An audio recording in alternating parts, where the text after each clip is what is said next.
তুমি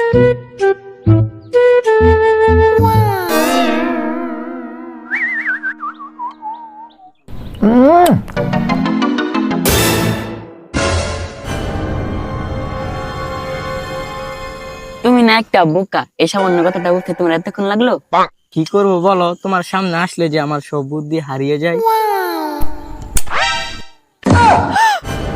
আরে বড় ভাই দি, বড় ভাইয়ের লগে এটা কি হইতাছে? বাড়ির যে আব্বারে বিষয়টা জানাই তুইব।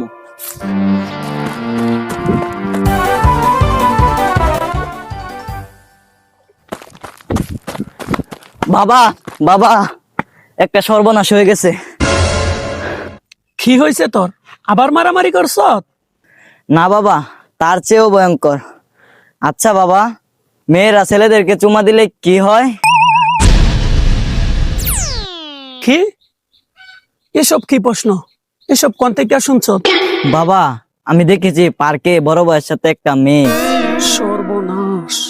এইটুকু ছেলে, এখন যদি ওকে আসল কথা বলি তাহলে তো ওর মাথা বিগড়ে যাবে, আর মান সম্মানও তো থাকবে না। ওকে একটা ভয় দেখাতে হবে। শুন, এ কথাটা কাউকে বলিস না, এটা একটা ভয়ঙ্কর বিষয়। মেয়েরা যদি ছেলেদেরকে কিস করে তাহলে কি হয় বাবা? তাহলে ছেলেটির শরীর আস্তে আস্তে পাথরের মতো শক্ত হয়ে যায়, তারপর সে মরে যায়, একেবারে মূর্তি হয়ে যায়। সত্যি বাবা? তাহলে বড় ভাইয়া? ওর কপাল ভালো থাকলে যদি বেঁচে যায়, কিন্তু তুই কোনোদিন কোনো মেয়ের কাছ থেকে কিস নিবি না, কথা দে। নিলে কিন্তু তুইও পাথর হয়ে যাবি। কোনোদিনও না, কথা দিলাম বাবা, আমি পাথর হতে চাই না। বন্ধু, কালকে রাতের পার্টিটা না একবারে ওয়াও হইছে।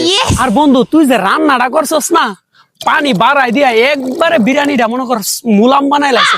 হ্যাঁ, সমস্যা নাই, ইত্যা কিছু না, আবার ঠিক হয়ে যাবে নেক্সট টাইম। হাই বাবু, কেমন আছো? দূরে থাকো, আমার কাছে আসবে না। কি হলো তোমার, এরকম করছো কেন? আমি তো তোমার সাথে কথা বলতে এসেছি। আসলে আমি তোমাকে... না, কিছু বলবে না, আমি শুনতে চাই না, আমার বাঁচার খুব শখ। দইরা কই যাবে বাবু, তুমি আমার কাছে আসবা।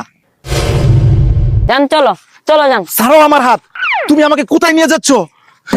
এ তো দেখছি পার্ক। পার্ক কি? তুমি আমাকে মেরে ফেলার পরিকল্পনা করছো? আর তোমাকে মারবো কেন? যান, না, চলো। আমি যাব না। না, অনেকদিন পরে তোমাকে পেয়েছি, এটা আমার 5-6 বছরের সাধনা। চলো। চুপ করো তো, তোমার সমস্যাটা কি? আমি তোমাকে ভালোবাসি এটা বলতে এত নাটক করছো কেন? ভালোবাসা, এরপরে তো তুমি আসল ভয়ঙ্কর কাজটা করবা, আমি জানি।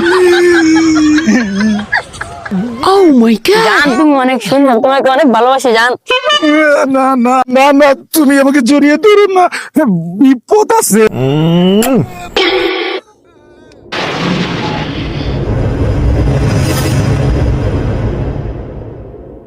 তো তুই কোনোদিন কোনো মেয়ের কাছ থেকে কিস নিবি না, কথা দে। নিলে কিন্তু তুইও পাথর হয়ে যাবি। সর্বনাশ হয়ে গেছে। কিসের সর্বনাশ? আমি তোমাকে ভালোবেসে দিয়েছি। ভালোবাসা না, চাই। আমার শরীর অলরেডি পাত্রের মতো শক্ত হওয়া শুরু হইয়া গেছে। ভাই ঠিকই কইছিল। কিসের পাথর? কি বলছো এসব? এই যে শুরু হয়ে গেছে, আমার শরীরের একটা বিশেষ পাথরের মতো শক্ত হয়ে গেছে, আমি আর মনে হয় বাঁচবো না। ও মা গো! ওহ গড, বাবু তুমি না আস্ত একটা পাগল, এটাকে পাথর হওয়া বলে না। তাহলে কি বলে? আমি তো মরে যাচ্ছি, আমার শরীর পাথরের মতো শক্ত হয়ে যাচ্ছে। আরে বোকা, এটা স্বাভাবিক, এটা মরে যাওয়ার লক্ষণ না, এটা বেঁচে থাকার লক্ষণ। বেঁচে থাকার লক্ষণ? সত্যি? তাহলে আমি মরবো না, পাথরও হব না? না, কিচ্ছু হবে না। তোমার বাবা তোমাকে ছোটবেলা ভয় পাওয়ানোর জন্য একটা আশারি গল্প শোনানো হয়েছিল। আরে আরে, আবার কোথায় যাচ্ছ? বাবার কাছে আজকে এই পাথরের রহস্য সমাধান করেই ছাড়বো।